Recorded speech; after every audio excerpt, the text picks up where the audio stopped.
Hii ni Malezi na Asfar. Tunalea watoto, tunajenga taifa.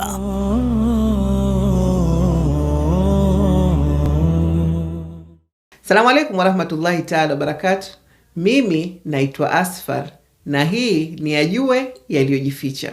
Unajua, kwa bahati mbaya maisha sio mara zote yanakufundisha kwa upole. Baadhi ya nyakati yanakufundisha kwa kupitia changamoto nzito. Leo nataka tuziangalie changamoto ambazo vijana wetu wanapitia wakati wakienda kutafuta maisha na jinsi gani yanavyoathiri maisha yao, yetu na jamii kwa ujumla.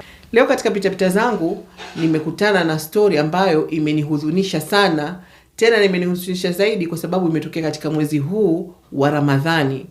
Kijana katoka kwao vijijini kenda kwenye miji kutafuta maisha, kutafuta kazi, na ni jambo zuri na vijana wengi wetu wanafanya mambo hayo.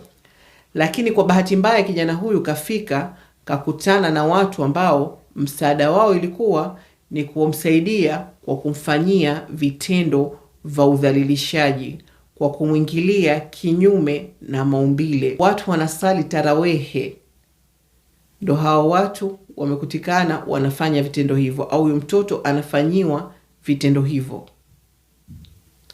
Ebu chukua dakika moja, fikiria kama mtoto huyo ni wako, unagundua anafanyiwa hivyo, na pengine anakupigia simu kuambia, mzazi wangu nashukuru, mambo mazuri, maisha yanaendelea vizuri, usiwe na wasiwasi, na pengine anakutumia pesa hapa na pale. Kumbe pesa zenyewe zinatokana na mtoto wako kudhalilishwa. Mimi na hakika hii sio kesi moja tu. Hii ni kesi ambayo mimi nimeisikia, lakini na hakika au na wasiwasi mkubwa kwamba kuna kesi nyingi za mfumo huo kwa watoto wetu wa kike na kwa watoto wetu wa kiume pia. Na kuna nafasi kubwa kwamba hivi alivyokutwa anamdhalilisha huyu kijana, pengine si kijana wa kwanza kumdhalilisha. Pengine tukija akafanyiwa uchunguzi atakutwa pengine amewafanyia vijana wengi au hata watoto udhalilishaji namna huo. Sasa naomba hebu tuliangalie kidogo kwa nini mambo hayo yanatokea. Tafiti zinatuonyesha kwamba mambo hayo yanatokea ikiwa mtoto kakosa malezi mazuri toka akiwa mtoto, na akiwa pia anaanza kujitegemea mapema. So tunapenda tuanze kujitegemea mapema na maisha yenyewe yalivyokuwa mengi, lakini mtoto wa miaka 10, miaka 8, miaka 11 ajitegemee, au ndo akafanye kazi au akauze hichi akauze hii akuletee wewe, tayari tunamtia mtoto katika mazingira hatarishi. Sasa hebu tuangalie nini kifanyike ili tuwasaidie watoto wetu. Mimi nadhani la kwanza ambalo ndo lengo la channel hii ya Malezi na Asfar ni malezi ya pamoja. Mtoto tukimlea pamoja, kila mtu atakuwa na uchungu na ule mtoto, atamlinda. Kuna nafasi kubwa pia akasaidiwa, pengine mtoto anafanya kitu kibaya, mtu mwingine akimwona anaweza kumwambia unafanya sivyo, au akaja akakujulisha wewe mzazi mapema kabla lile jambo halijaharibika. Na la pili, watoto lazima tuwafundishe stadi za maisha, tuwapeleke kwenye elimu. Lakini kwa bahati mbaya si watoto wetu wote wana nafasi ya kwenda kusoma maskuli mazuri au wakamaliza university, wakamaliza maelimu makubwa. Kwa bahati mbaya si kwa watoto wetu wote, lakini kitu ambacho sote tuna uwezo nacho ni kwamba watoto wetu tuwape stadi za maisha. Watoto wakiwa na stadi za maisha inawasaidia, yani popote mtu anapokwenda anaweza kufanya kitu. Yani mtu umemfundisha nyumbani, anajua kufua, anajua kupika, akienda popote, wao nataka kuomba kazi gani? Mimi naweza kupika chapati, mimi naweza kupika mandazi, mimi mzuri sana kwa kuchoma kuku au kufanya mishikaki. Tayari kisha kwenda ana mindset kitu gani anataka kufanya.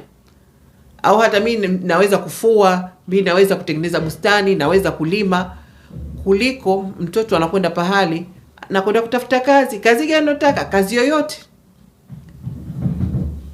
Kwa hiyo kazi yoyote maana yake nini? Kwamba unamfungulia mtu mlango wa kukudhalilisha. Kwa hiyo tusidharau haya mambo madogo madogo tunawafundisha watoto wetu katika kukua, basi yanaweza siku moja yakawa ndo msaada kwa mtoto wako. Na la tatu ambalo napenda kuziomba serikali zetu na taasisi binafsi zianzishe mfumo maalumu wa kuweka kama vituo ambavyo vitawasaidia kuwapa watoto msaada, vijana wapate msaada wa afya akili, wapate msaada wa kitaaluma. Mtu anataka kufanya kazi, afanye kazi gani?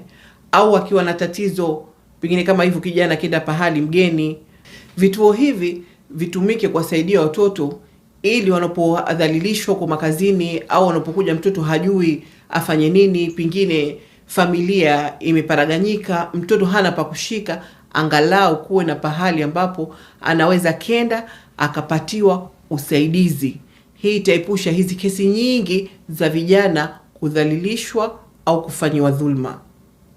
Kama umekipenda kipindi hiki, na kuomba usisahau kutembelea katika YouTube channel yangu kunipa simulizi nyingine ambazo zimetokea kwa watu wengine au zimekutokea wewe, na vipi zimekujenga au zimekubomoa, ikisha tuje kuangalia pamoja ili kusaidia. Kama kuna mazuri tuyabebe na kuna mabaya basi tuyarekebishe ili yasitokee tena. Nakushukuru sana kwa muda wako, na nategemea nitakuona tena katika kipindi changu kijacho. Asalamu alaikum.